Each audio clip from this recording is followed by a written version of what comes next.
দেবলীনার মা, দেবলীনার দিদি, দেবলীনার বন্ধু-বান্ধব সবার ভিডিও, সবার বক্তব্য শোনা যাচ্ছিল, কিন্তু দেবলীনার বক্তব্য শোনা যাচ্ছিল না। শেষে দেবলীনার বক্তব্য এলো, দেবলীনা বক্তব্য রাখলো। দেবলীনার পুরো ঘটনা শুনলাম, পুরো কথা শুনলাম। দেবলীনার প্রথম ভুল হচ্ছে, দেবলীনা সংসারটা করতে চাইছে। আজকেও সে বলছে সে সংসার করতে চাইছে, সে প্রবাহকে চাইছে, সে চাইছে দুটো পরিবার মিলে থাকতে। অথচ এখনও দেবলীনা মনে হয় না বুঝতে পেরেছে, কিংবা তাকে বোঝাতে পেরেছে কিনা তার পরিবার, বা সত্যি কি তার পরিবার তাকে বোঝাচ্ছে যে সত্যি কি এখন যে জায়গায় গিয়ে দাঁড়িয়েছে সেই জায়গাটা আর সেই আগের অবস্থা সম্ভব নয়। কারণ আজকে সোশ্যাল মিডিয়ায় জানাজানি, আজকে যে ঘটনাটা একান্ত ব্যক্তিগত, একান্তই হাজব্যান্ড ওয়াইফের মধ্যেকার, একান্তই নিজস্ব দুটো পরিবারের, সেই পরিবারের কেচ্ছা ঘটনা, যেগুলো খুব সহজে সোশ্যাল মিডিয়ায় রটে গেলে পাবলিক থুতু ছেটানো, মানে থুতু ছেটাছেটি করে। আজকে কেউ দেবলীনাকে নিয়ে নোংরা কথা বলছে, কেউ ভালো কথা বলছে, কেউ প্রবাহকে নিয়ে নোংরা কথা বলছে, ভালো কথা বলছে, কারণ এখানে প্রত্যেকের বক্তব্য ঘেঁটে রেখে দিয়েছে। দেবলীনার দিদি, দেবলীনার হাজব্যান্ড মানে প্রবাহকে নিয়ে, তার পরিবারকে নিয়ে অনেক কিছু খারাপ কথা বলে রেখে দিয়েছে। তার মাও ইমোশনাল হয়ে গিয়ে দু একটা কথা মুখ ফসকে বেরিয়েছে। তার বন্ধু বান্ধবরা রীতিমতো প্রবাহকে কটাক্ষ করেছে, এবং দেবলীনা নিজেও সোশ্যাল মিডিয়াতে সেই লাইভটার মাধ্যমে বুঝিয়ে দিয়েছে যে তার শ্বশুরবাড়ির তরফের একটা প্রবলেম চলছে এবং বাপের বাড়ির তরফে দুটো মিলিয়ে একটা প্রবলেম চলছে, যার জন্য দেবলীনার জীবনটা ঘেটে আছে। তাহলে এদের জীবনের যে জিনিসটা প্রাইভেট লাইফ আর পাবলিক লাইফ বলে দুটো কথা থাকে, রিল লাইফ আর রিয়েল লাইফ, এই দুটোর মধ্যে আকাশ পাতাল ফারাক থাকে। রিল লাইফে তুমি লিপস্টিক লাগিয়ে, মুখে রং লাগিয়ে, হাসি হই হট্টগোল করে মানুষকে তুমি কি করতে পারো, এন্টারটেন করতে পারো। কি না মানুষ তোমার দ্বারা এন্টারটেনিং হবে, কি না এন্টারটেনড হতে পারে, কীরকম না বাহ খুব সুন্দর সিনেমা, খুব সুন্দর সিরিয়াল, খুব সুন্দর, কিন্তু সেই সিনেমা সিরিয়ালের সাথে তার বাস্তবের জীবনের কোনো মিল নেই, আকাশ পাতাল ফারাক। ঠিক সেরকমই দেবলীনাকে আমরা দেখেছি সুন্দর হাসি মুখে গান করতে, সুন্দরভাবে ব্লগ করতে, তার ব্লগিংয়ের মধ্যেও আমরা খুঁজে পাইনি যে তার শ্বশুরবাড়ির সাথে তার একটা এত বড় প্রবলেম একটা মেয়ের জীবনে। হ্যাঁ, এটা দেবলীনার একার জীবনে নয়, এরকম হাজার হাজার লাখে লাখে অলিতে গলিতে এদিক ওদিক তাকালে প্রচুর প্রচুর কোটি কোটি মেয়েরা এগুলো সহ্য করছে। আজকে দেবলীনা খুব সহজে 1-1.5 বছরের মধ্যে সে ফেড আপ হয়ে গেছে, তার পক্ষে নেওয়া সম্ভব হয়নি, সে নিতে পারছিল না, কিন্তু এটা তার পরিবারের লোকের আগে বোঝা উচিত ছিল, পরিবারের লোকের আগে বোঝা উচিত ছিল। মেয়েটা আজকে তার দিদি গলা চিৎকার করে, গলার জোর বার করে এত কিছু কথা বলছে, কিন্তু এই দিদিরও আগে কিন্তু এই বোনকে সময় দেওয়া উচিত ছিল, প্রত্যেকটা মুহূর্ত। আজকে এত কিছুর পরেও বোন এই কাজটা করতে পারলো কি করে, এটা একটা ব্যাপার। দ্বিতীয়ত, দেবলীনা তো বলছে ওর পরিবারও জানতো যে ও সুখী ছিল না, ও খুশি ছিল না, ওর মাকে নিয়ে প্রবলেম ছিল। দেবলীনার বক্তব্য তার মা হচ্ছে মেন প্রবলেম তাদের অশান্তির। কেন না, তার শ্বশুরবাড়ির পক্ষ থেকে তার শ্বশুর শাশুড়ি এবং তার স্বামীর দাবি মাকে ছেড়ে দাও। মাকে ছেড়ে দাও মানে কি, মানে মেন কথা হচ্ছে যে এই যে দেবলীনা গায়িকা, তার সমস্ত শো এবং পাতি কথায় অ্যাকাউন্টেন্ট, মানে অ্যাকাউন্টেন্টের কাজটা পুরোপুরি মা করতেন, দেবলীনার মা করতেন। সমস্ত টাকা পয়সা হ্যান্ডেল করা, শোয়ের টাইম, হ্যানা ত্যানা, মানে যা কিছু করেন, পার্সোনাল ম্যানেজার, সরি। তো দেবলীনার মা যে কাজটা করতেন সেটা নিয়েই হচ্ছে মেন অশান্তি। কেন না, দেবলীনা টাকা পয়সা ইনকাম করে, সেই টাকা পয়সাগুলো চলে যায় তার বাপের বাড়িতে, এটা তার শ্বশুরবাড়ির ধারণা। দেবলীনা মা হয়তো যেহেতু টাকা পয়সা ছোটো এই সমস্ত কিছু দেখাশোনা করেন, দেবলীনার মা হয়তো টাকা পয়সা এখান থেকে বেশি নেন, এবং দেবলীনাও প্রচুর টাকা পয়সা সব কিছু মাকে পাঠিয়ে দেয় এবং বাপের বাড়িতে পাঠিয়ে দেয়, শ্বশুরবাড়ি কিছু থাকে না এবং দেবলীনার নিজস্ব কিছু থাকে না, যার জন্য তার শাশুড়ির কি একটা বক্তব্য, দেবলীনার বক্তব্য অনুযায়ী তার শাশুড়ির বক্তব্য হচ্ছে কি, যে সেই শোয়ের সমস্ত কিছু হ্যান্ডেল করা এবং টাকা পয়সা সব কিছু তার মায়ের কাছ থেকে নিয়ে সেই পুরো দায়িত্বটা দিয়ে দিতে হবে তার শাশুড়িকে। এই জায়গাতেই অশান্তি। তার মানে পুরোপুরি ব্যাপারটা হচ্ছে টাকা পয়সা। এখনো পর্যন্ত দেবলীনা যেটা বলেছে, দেবলীনা নিজে যেটা বললো আজকে, যে সমস্ত কিছু হচ্ছে টাকা পয়সা, এই ব্যাপারটাকে কেন্দ্র করে।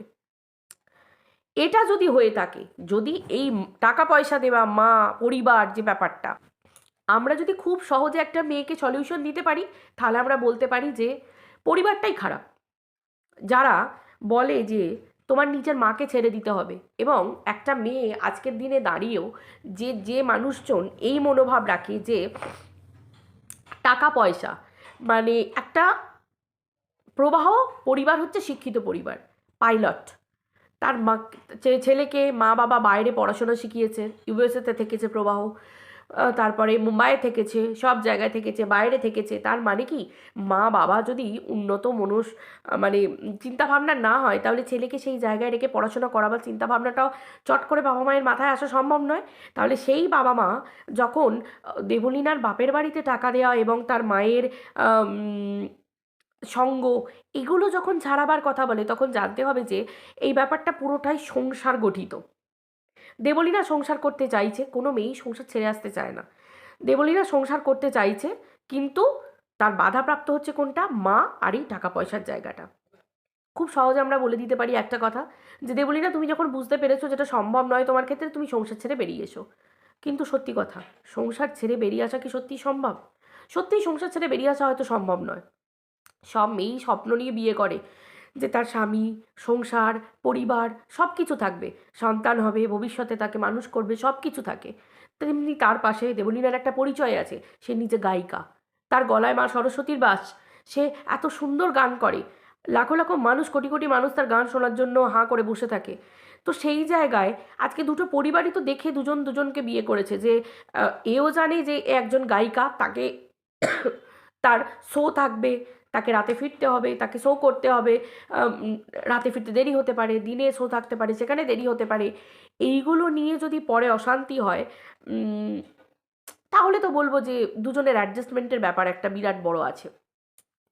তার উপর হচ্ছে, যেহেতু এটা প্রেমের বিয়ে, এবং দেবলীনা বলছে যে আমি প্রবাহকে ভালো করে জানি, সেহেতু হিসেব মতো আমরা প্রবাহকে যতটুকু দেবলীনার ক্যামেরার মাধ্যমে বা ভিডিওতে দেখেছি, তো সেখান থেকে আমার মনে হয় যে প্রবাহ ছেলেটা হচ্ছে কীরকম ধরনের, মানে সে বলে না, একটা বাচ্চার বোধহয় শীত লাগলে প্রকাশ করতে পারে না আমার শীত করছে, গরম লাগলে প্রকাশ করতে পারে না গরম লাগছে, এরকম। মানে বেবি তুমি এটা পরো, আজকে গরম, এখন গরমকাল, তুমি এই গেঞ্জিটা পরো, এটা পাতলা গেঞ্জি, এটা গরমকালে পরতে হয়। আবার শীতকাল হলে এইটা এটা শীতকালে মোটা জিনিস পরতে হয়, পোশাক, এটা শীতের পোশাক, সোয়েটার, বাবু তুমি এটা পরো। মানে এরকম পাতি কথায় হচ্ছে এক্সপ্রেস করতে পারে না। প্রবাহকে যেটা আমি দেখেছি সামনে থেকে, যেটা মানে ওই ভিডিওর মাধ্যমে যেটা সামনে বুঝতে পারি, যে ভিডিওর সামনে এলে ঠিক ব্যাপারটা এরকম ধরনের, একটা বাচ্চার মতো, মানে কীরকম, ওই শুধু পড়াশোনাই করে গেছে, মানে একটা কোর্সই করে গেছে, ফোকাস হচ্ছে আমি চাকরি করব, আমি পাইলট হব, আমি এই হব, এই নিয়ে পড়াশোনা করব, এটাই। মানে ওর মধ্যে এই যে প্রেম করে বিয়েটা না, মানে এটা হঠাৎ একটা মানে ঘটে গেছে ওর জীবনে। কিন্তু আমার মনে হয় না যে প্রেম করে বিয়েটা হয়তো প্রভাব দ্বারায় হতো বলে, আমার মনে হয় না। এই ধরনের ছেলেগুলো এরকমই হয়, মানে মাম্মাস বয় টাইপের। তো তাহলে দেবলীনার জীবনের প্রথম ভুল হচ্ছে একটা, যেহেতু দেবলীনা নিজেকে বাড়ির মেয়ে হিসেবে না, বড় ছেলে হিসেবে মানে, যে তার কাঁধে তার ভাইয়ের দায়িত্ব, তার পরিবারের দায়িত্ব, তার বাবা অসুস্থ, আমরা যেটা জানি। তো সেই হিসেবে তার কাঁধে দায়িত্ব, সেই রকম ছেলেকে তাকে জীবনসঙ্গী হিসেবে বেছে নিতে হতো। মানে আমার জীবনে ক্রাইসিস চলছে, একটা ছেলে আমাকে ছেড়ে চলে গেছে, একটা বন্ধুত্ব ফাঁকা, সেই জায়গায় যে এলো তাকে আমি নক করে নিলাম, এই জিনিসটা কিন্তু নয়। দেবলীনাকে অন্তত তার জীবনসঙ্গী বেছে নেওয়ার আগে ভালোভাবে চয়েস করতে হতো, যে প্রবাহ বলে দিল যে তোর দিদি যখন থেমে যাবে তখন আমি তোর পড়াশোনার দায়িত্ব নেব, মানে দেবলীনার ভাইয়ের, এগুলো তো ফিল্মি ফিল্মি কথা হয়ে গেছে। আগে বিয়ের আগে বিয়ে এমনই জিনিস, এবং যেখানে আমি নিজে জানি যে আমি আর্নিং মেম্বার, একমাত্র মেম্বার পরিবারের, আমি একজন মানে উৎস, আর্নিংয়ের একটা উৎস আমার তরফ থেকেই থাকে, তাহলে আমাকে সেরকম ধরনের ছেলেকে বিয়ে করতে হবে, এবং সেই ধরনের মানুষ, ছেলে মানে কি, মানে একটা মানুষ, যে মানুষটা প্রত্যেক মুহূর্তে আমার সঙ্গ দেবে, তার বিপদে আমি থাকবো, সে আমার বিপদে পাশে দাঁড়াবে, দু পরিবারকে রেসপেক্ট করবে, সেই ছেলেটা আমার পরিবারকে রেসপেক্ট করবে, ভালোবাসা দেবে, আমি তার পরিবারকে ভালোবাসা দেব। বিয়ে মানে হচ্ছে এই মেলবন্ধনটা, যেটা এদের দু পরিবারের মধ্যে অভাব। আমার মনে হয় না এই জিনিসটা কখনো হবার আছে। কারণ টাকা যখন সম্পর্কের মাঝে এসে দাঁড়ায়, যে তোমার মা বাবার টাকা দিচ্ছ, তুমি তোমার রাখছো না, তোমার মাকে তুমি ম্যানেজার বানাচ্ছ, আমাকে আমাকে ম্যানেজার করো, আমাকে ম্যানেজার বানাও, আমাকে অ্যাকাউন্টেন্ট বানাও।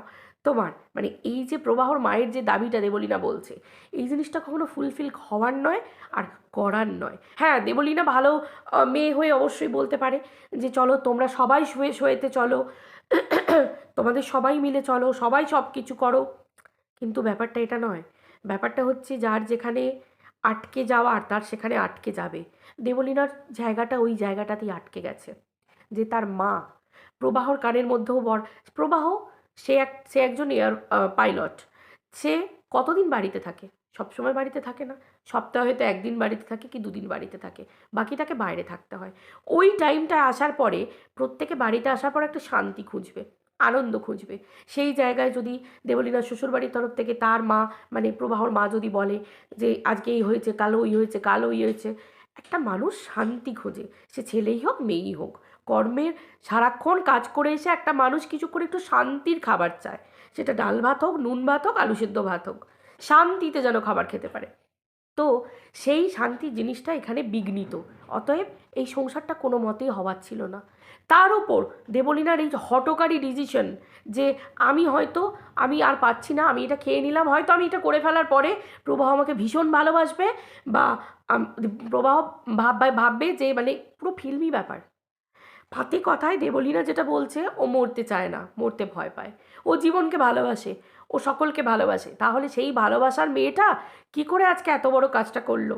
যে গান ভালোবাসে, যার কণ্ঠে গান থাকে, সে কি করে এত বড় মানে গলা রোধ করে দেওয়ার মতো এত বড় একটা ঘটনা ঘটাতে পারে? কারণ হচ্ছে এটাই যে দেবলীনা জীবনটাকে এখনো পর্যন্ত, দেবলীনা কিন্তু ম্যাচিওর না, ওর ম্যাচিওরিটি এখনও আসতে দেরি আছে। যারা বলবে যে দেবলীনা ম্যাচিওর, দেখো ম্যাচিওর মানেই কি সব মানুষই কি ম্যাচিওর হয়ে সংসার করছে? না, ম্যাচিওরিটি অনেক দেরিতে আসে। হ্যাঁ, অনেক মানুষ আছে 50 বছর বয়সে এসে বলে যে ধুর আমি এখনও ম্যাচিওরিটি পেলাম না, এখনও আমি ম্যাচিওর হলাম না, এখনও আমার বোধহয় শেখার বাকি আছে। এক্স্যাক্টলি, জীবন মানুষকে প্রতি পদে পদে শেখায়।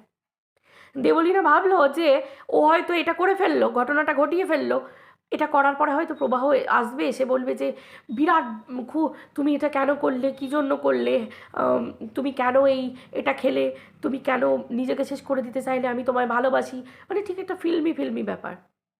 আসলে জীবনটা ফিল্মি নয়, খুব কঠিন। প্রবাহ কিন্তু এলো না। কেন এলো না? না, এই যে লাইভটা করার সময় তার বাড়ির ঘটনাটা এতদিন কিন্তু পাবলিক জানতো না। দেবলীনা যদি ওটা লাইভ না করে যদি ওটা খেয়ে নিত, খেয়ে নিয়ে যদি বন্ধুকে ফোন করে যদি ঘটনাটা ঘটতো, তাহলে হয়তো এতটা ব্যাপার ঘটতো না। ওই যে দেবলীনা লাইভটা করলো, পাবলিককে জানালো যে তার জীবনের সমস্যাটার কারণটা কি, তার মা, ওটাই হলো জীবনের কাল। কেন? আজকে পাবলিক তাকে ছেঁড়াছেড়ি করতে সুবিধে পেল।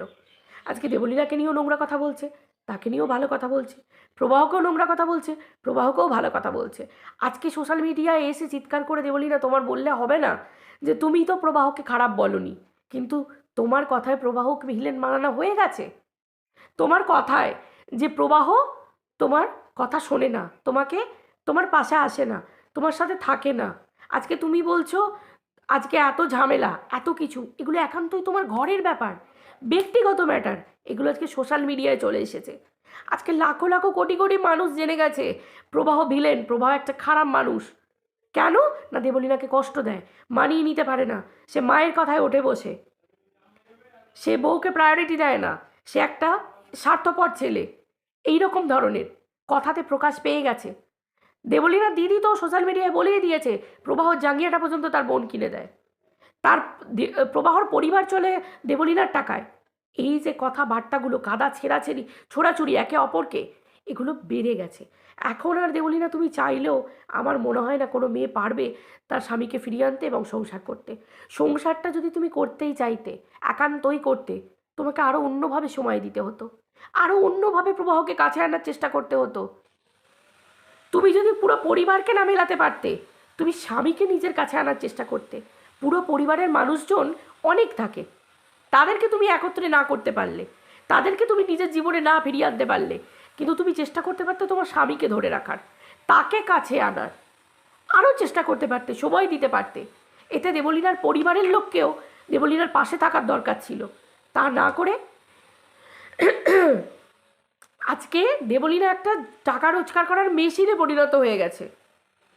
আজকে সে তার পরিবারের জন্য ভাবছে, তার মা তার শোয়ের যাচ্ছে, তাকে ভালো রাখছে, সব কিছু করছে। জানি মায়েরা স্ট্রাগল করেছে, সব কিছু করেছে, মা সরে গেছে, মায়ের পক্ষেও কিছু সম্ভব নয়, কিন্তু যেখানে দেবলীনা সংসার করতে চাইছে এই ছেলেকে নিয়েই, না হলে তো আমরা এক কথায় বলে দেব যে বেরিয়ে চলে এসো, ওই ছেলে তোমার যোগ্য নয়। তুমি যদি বাড়ির বড় ছেলে হয়ে মায়ের পাশে দাঁড়াবে, মাকে ভালোবাসবে, মাকে রাখবে, নিজের পরিবারের পাশে দাঁড়াবে, প্লাস সংসার করবে, দুটো একসাথে হওয়া সম্ভব নয়, কারণ তোমার শ্বশুরবাড়ির লোকজন সেরকম নয়। তাহলে সেটা তোমার আগে ভাবা উচিত ছিল। কিন্তু যখন ঘটে গেছে তখন তোমাকেই নিজেকেই ব্যাপারটা হ্যান্ডেল করতে হতো। কিন্তু আজকে যখন তুমি সোশ্যাল মিডিয়াতে, আজকে তোমার বন্ধু বান্ধবরা পর্যন্ত প্রবাহকে নিয়ে খারাপ কথা বলছে, সোশ্যাল মিডিয়ায় বক্তব্য রাখছে যে প্রবাহ খাচ্ছে দাচ্ছে ঘুরছে ফিরছে আসছে না, এই সেই হ্যানা ত্যানা, এইরকমভাবে প্রবাহকে ভিলেন মানে তৈরি হয়ে গেছে পাবলিকের চোখে। তোমাদের বক্তব্য, তোমার পরিবারের বক্তব্য সব কিছু নিয়ে একটা ভিলেন হয়ে গেছে। প্রবাহ ভিলেন, তার পরিবার হচ্ছে পুরো ভিলেনের পরিবার। আজকে তো আর সেই সংসার, প্রবাহ, ফিরে আসা সম্ভব নয়। আজকে তোমার পরিবারে এত প্রবলেম ছিল, সেই জন্য মানুষ বলবে, তোমাকে শুনতে হবে যে তোমার পরিবারে এত প্রবলেম ছিল। তাহলে হ্যাঁ জানি সংসার ছেড়ে বেরিয়ে আসা সম্ভব নয়, সবাই চায় হাসি খুশি আনন্দে সারা জীবনটা কাটাতে, স্বামী নিয়ে, পরিবার, সন্তান নিয়ে সংসার করতে। তবু তো তোমার এখন একটা সন্তান হয়নি। আজকে যদি সন্তান হতো, তুমি সন্তানের জন্যও তোমাকে বাধা পড়ে যেতে হতো, তোমাকে ফিরে তাকাতে হতো, একবার হলেও ঘুরে তাকাতে হতো। তুমি পারতে না এভাবে নিজেকে শেষ করে ফেলার কথা ভাবতে। কিন্তু আজকে যে ঘটনা ঘটেছে, এরপর একটা ছেলে তোমার জীবনে ফিরে আসা এবং তোমার খোঁজ খবর নেওয়া, তোমাকে নতুন করে ভালোবাসা, সব কিছু ভুলে, এখন তো কোনো মতেই সম্ভব নয়, কোনো মতেই সম্ভব নয়। কারণ পুরো ঘটনা ঘেঁটে আজকে পুরো সোশ্যাল মিডিয়ার মানুষ জানাজানি হয়ে গেছে। তোমরা জানিয়েছো, তোমার বন্ধুস্থানীয় লোকেরা জানিয়েছে, তোমার পরিবার জানিয়েছে, তোমার মা দিদি জানিয়েছে, তুমি জানিয়েছো, না হলে তো কেউ জানতোই না। প্রবাহর পরিবার, প্রবাহ কেউ তো কিছু বলেনি, এখনও মুখ খোলেনি।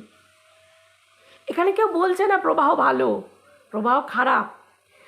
খারাপ মানে সে যে নোংরা চরিত্রের খারাপ সেটা না, কিন্তু যে ছেলেকে, তাকেও বুঝতে হবে সংসার করতে গেলে, একটা মেয়ে না, একটা ছেলেরও দায়িত্ব থাকে যে বিয়েটা সে করেছে, তার মাকে, তার বউকে সমান জায়গায় রাখা সেটা ছেলেটার কর্তব্য, দায়িত্ব। সেখানে অন্য কেউ ঠিক করে দিতে পারে না। কিন্তু সেই জিনিসটা যখন একটা ছেলে পারছে না, তখন জানতে হবে সেই ছেলে যখন মা আর বউয়ের মধ্যে শুধুমাত্র মাকে চুজ করছে, বউকে বলছে তুমি সেপারেশনে থাকো, সেপারেট থাকো, সে নিজে ডিসিশন নিতে পারছে না, সেই ছেলেকে নিয়ে সংসার কোনোদিন করা যায় না, জীবনেও করা যায় না। আবার পদক্ষেপে আবার হোঁচট খেতে হবে, আবার হোঁচট খেতে হবে। এই ছেলেকে নিয়ে মানিয়ে নেওয়া যায় না। আসলে প্রবাহর মতো ছেলে আমি বলছি না, তাহলে কি পাইলটদের সংসার নেই, স্ত্রী নেই, বউ নেই? কিন্তু প্রবাহর জীবনটা দেখে মনে হয় যেন যান্ত্রিক জীবন। ওর জীবনটা দেখে, ওই প্রবাহ, দেবলীনার স্বামীর জীবন দেখে আমার মনে হয় না যে ও জীবনটাকে এনজয় করতে পারে। ওর যেন মনে হয় চাকরি বাড়ি, চাকরি বাড়ি, খাচ্ছি দাচ্ছি ঘুরছি, এরকম। দেবলীনার কথা শুনে যেটা বুঝতে পারলাম, মানে সামান্যটুকু দায় দায়িত্ব এই প্রবাহ দেবলীনার নিতে চায় না। তো সেখানে তো বউ মানে তো শোকেছে সাজিয়ে দেওয়া না, আর সম্পর্ক মানেও শোকেছে সাজিয়ে রাখা না। স্বামী স্ত্রী একটা বিরাট বড় ব্যাপার, তার উপর সংসার। হ্যাঁ, যদি শুধু রান্নারটুকু ধরি তাহলে চাল ডাল নুন তেল সেটা আনার জন্য একটা পুরুষকেও ভাবতে হবে, একটা নারীকেও ভাবতে হবে। সেইখান থেকে ছেড়ে দিয়ে স্ত্রীর ভালো থাকা না থাকা, স্ত্রীর খুশি আনন্দ সেই দায়িত্বগুলো না, কটা গোলাপ নিয়ে এলে কটা গিফট দিলে সেটা নয়, কিন্তু একটা মানুষের ভালো থাকা মন্দ থাকা, একটা মানুষ হয়ে একটা মানুষের কেয়ার করা, এগুলো তো মানুষকে শিখতে হয়, মা বাবাকে শেখাতে হয়। একটা ছেলেকেও একটা মা বাবাকে শেখাতে হয়, তার মা বাবাকে, একটা মেয়েকেও তার মা বাবাকে শেখাতে হয়। এগুলো এই ধরনের মানুষ নিয়ে সংসার হয় না, এগুলো পুতুল পুতুল সংসার। দেবলীনা সংসারটা দেবলীনা সঠিক পাত্রের হাতে পড়েইনি, প্রবাহ দেবলীনার জন্য সঠিক না। এখন যেটা মেন ব্যাপার, আমার যেটা মনে হয় যে দেবলীনাকে এই জায়গা থেকে বেরিয়ে আসতে হবে। যখন রেজিস্ট্রি বিয়ে হয়নি, বেরিয়ে আসতে হবে, কিচ্ছু করার নেই। এই ছেলে দেবলীনাকে ভালো রাখার মতো ছেলে নয়। দেবলীনার মুখ থেকে যতটুকু শুনলাম, ভালো মানে চরিত্রের দিক থেকে কোনো নোংরা খারাপ আমি সেটা বলছি না, কারণ যে ছেলে গলা উঁচু করে একটা পার্সোনালিটি, একটা মানুষ মানে তার পার্সোনালিটি, সেটা একটা মেয়ে হোক একটা পুরুষ হোক, একটা পুরুষের পার্সোনালিটি সব থেকে দরকার। কেন? তাকে বউ মা দুটোকেই সামলাতে হয়। তাহলে যে সেই জায়গায় যে গলা উঁচু করে মাকে মায়ের জায়গায়, স্ত্রীকে স্ত্রীর জায়গায় রাখার ক্ষমতা বা কর্তব্যটুকু দেখাতে পারবে না, সেই স্বামী আর যাই করুক একটা স্ত্রীকে নিয়ে সংসার সুখে রাখতে পারবে না, সেটা যত দূরেই থাকুক। সে তো তার বাবা মায়ের কাছে থাকে না, আলাদা ফ্ল্যাটে থাকে, তারপরেও এত অশান্তি। তার মানে বুঝতে পারছো ঘটনাটা অনেক বড়। হ্যাঁ, দেবলীনাকে নিয়ে নোংরা কথা এখানে কেউ বলছে না, এখানে সায়ককে নিয়েও কেউ জড়াচ্ছে না। সায়ককে নিয়ে দেবলীনাকে যারা মন্তব্য নোংরা করছে তারা করছে, আলাদা করছে। দেবলীনার চরিত্র নিয়ে নো ডাউট, সায়কের চরিত্র নিয়েও নো ডাউট, কিন্তু ঘটনাটা হচ্ছে এটাই যে বন্ধু বান্ধব দিদি মা এরা এতটাই বেশি বলে ফেলেছে ক্যামেরার সামনে এসে, যেখানে তাদের জানার কথা যে তাদের মেয়ে কী চায়, তাদেরকে আগে জানতে হবে। তাদের মেয়ে চায় সংসার করতে, কিন্তু তারা সোশ্যাল মিডিয়াতে এসে এমনভাবে জোর গলায় সেই ছেলের সংসারকে ছোট করে দিল যে দেবলীনা যদি চেষ্টাও করে দেখতে পারতো আর একবার এই ঘটনার পর সংসারে ফিরে যাওয়া, সেটা হয়তো আর সম্ভব নয়। কারণ কেন? এখন ভিলেন, প্রবাহ ভিলেন, প্রবাহর পরিবার ভিলেন, এখন আর এই সংসারটা হওয়া সম্ভব নয়। আশা করি তোমাদেরকে বোঝাতে পারছি। দেবলীনাকেও এটা বুঝতে হবে, বাস্তবের মাটিতে পা দিতে হবে। যদি তোমাকে চুজ করতে হবে তুমি প্রবাহকে বাঁচবে নাকি তোমার মা তোমার পরিবারকে বাঁচবে, কারণ কিছু করার নেই, এটাই তোমার জীবনে অপশান। তোমার লাইফটা এটা অপশান পড়ে গেছে যে তোমার মা নাকি তোমার সংসার। এবার তুমি যে চুজ করো তুমি কি করবে, কারণ তুমি যখন জানো যে তোমার মা তোমার পরিবারটা তোমার কাছে সব থেকে আগে, সেটা তোমার অনেক আগে ভাবা উচিত ছিল। তাহলে এইরকম ধরনের ছেলে বা পরিবার তোমার বিয়ে করা উচিতই হয়নি, উচিতই হয়নি। এত কম সময়ের মধ্যে, এত কম সময়ে একটা মানুষকে চেনা, তারপর তাকে বিয়ে করা, 1 বছরের মধ্যে তাকে বিয়ে করা অসম্ভব ব্যাপার। খুব খারাপ করে ফেলেছো, এগুলো আগে করা দরকার ছিল, অনেক আগে। সব মেয়ে ছেলেদের ক্ষেত্রেই আমার একটাই বক্তব্য, প্রেমে দাগা খাচ্ছ, ভালোবাসা চলে যাচ্ছে, তারপরে যে এলো তাকে আঁকড়ে ধরে নিয়ে ব্যাস দুম করে বিয়ে করে নিলাম, না করো না। সমাজ খারাপ, যুগ খারাপ, হাওয়া খারাপ, নিজ আগে বোঝো, সময় নাও, মানুষটাকে চেনো জানো, তারপর এগাও। নাহলে কিন্তু এরকম দেবলীনা হাজারে হাজারে পেয়দা হবে, অলিতে গলিতে পেয়দা হতে থাকবে, সংসারে সুখ খুশি কিচ্ছু পাবে না, সবটাই এই ব্লগিংয়ের মতো মেকি দেখানো, আর জীবনটা কষ্টে ভরা। তো এটাই, মেয়েদেরকে কষ্ট দুঃখ অনেক কিছু করতে হয়, কোথায় কি কথা বলতে হয় সেটাও একটা মেয়েকেও বুঝে চলতে হবে, মেয়েকেই বুঝে চলতে হবে। কারণ কেন? ওই যে মেয়েদের সংসারের বড় লোভ, ছেলেদের সংসারের বড় লোভ হয়তো অনেকের হয় না, কিন্তু মেয়েদের তো লোভ আছে। আর যারা সংসারী লোভী, যে আমি স্বামীকে ছেড়ে বেরিয়ে আসতে পারবো না, আমি ওকে ভালোবাসি, আমি চাই, তাহলে তাদেরকে অনেক বুঝে শুনে চলতে হবে।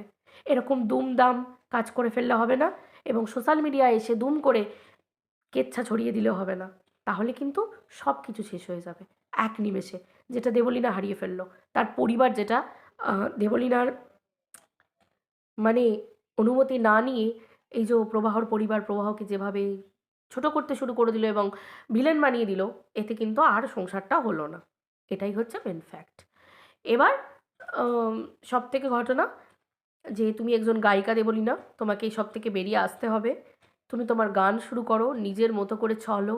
যেটা তোমার নয় সেটা তোমার নয়, তাহলে তোমাকে এটা বুঝতে হবে যে প্রবাহ তোমার নয়, যে তোমার, সে এত কিছুর পরেও সে তোমার কাছে ঠিক আসতো, যে ভালোবাসবে তোমাকে, যে তোমাকে কেয়ার করবে, তোমার জন্য তার কষ্ট হবে, চোখ থেকে জল পড়বে। আজকে তুমি ৬৮টা খেয়েছো, কি হলো? কি হলো? তুমি তোমার মায়ের জেতে, তোমার পরিবারের জেতে। আজকে যার জন্য তুমি করলে, যে সে এসে তোমাকে বুকে জড়িয়ে ধরে বলবে যে কেন করেছো, কী জন্য করেছো, এই তো আমি এসেছি, এলো কি? আসেনি। জীবন তোমাকে শিখিয়ে দিয়েছে আশা করি। এরপর আর প্রবাহ প্রবাহ না করে নিজের জীবনটাকে সামনে এগিয়ে নিয়ে চলো। যদি সত্যিই নিজেকে বাড়ির বড় ছেলে হিসেবে মনে করে থাকো, তাহলে নিজের মায়ের দায়িত্ব নাও, নিজের ভাইয়ের দায়িত্ব নাও, নিজের পরিবারের দায়িত্ব নাও। ভগবান তোমার জন্য একজনকে ঠিক লিখে রেখে দিয়েছেন। সঠিক সময়ে সময় দাও নিজেকে। এতটা নিজেকে ভালোবাসো, এতটা নিজের পরিবারকে ভালোবাসো, যেখানে ভগবান দেখবে এমনিই তোমার জন্য একজন ভালো পাঠিয়ে দিয়েছেন। তোমার গলায় মা সরস্বতীর বাস। মানুষ হাঁ করে ওয়েট করে থাকে তোমার গান শোনার জন্য। আজকে এতগুলো মানুষ, তোমাকে টাকা পয়সা এসব কিছু নিয়ে ভাবতে হবে না। তুমি ফোকাস রাখো। ভালোবাসার মানুষকে ভালোবাসা দিলেই সন্তুষ্ট হয়ে যায়। দামি দামি বেল্ট, দামি দামি গাড়ি, দামি দামি ব্যাগ, দামি দামি ট্রলি, দামি দামি তোমার শার্ট, এইসব দিয়ে কখনো ভালোবাসার মানুষকে ধরে বেঁধে রাখা যায় না। ভালোবাসার মানুষকে ভালোবাসা দিয়ে বেঁধে রাখতে হয়। শুধু এত্ত এত্ত ভালোবাসা। ভালোবাসার মানুষ ভালোবাসার চাহিদা করবে, সেই মানুষ হচ্ছে সেই রকম ধরনের। সেই রকম একজনকে জীবনে চুজ করো, বা দেখো ভগবান সময় হলে তাকেই পাঠাবে। যে দামি গিফটের জন্য হাঁ করে বসে থাকে, যে ভালোবাসার মর্ম দেয় না, মূল্য বোঝে না, তাকে নিয়ে আনলি সংসার করা যায় না। সেটা একটা ছেলেই হোক, একটা মেয়েই হোক। আমার মনে হলো এইটুকু বলার। বাকিটা তোমাদের, জানি না আমি ভুল বললাম কি ঠিক বললাম। তো চলো, ভিডিওটা এই পর্যন্ত রাখছি। সবাই ভালো থেকো। দেবলীনার মতো এরকম ঘটনা দেখে অনেকে শেখো, অনেকে বোঝো, তারপর রিলেশনে এগাও, তারপর বিয়ের মতো একটা বন্ধনে এগাও। সবাই ভালো থেকো। টাটা।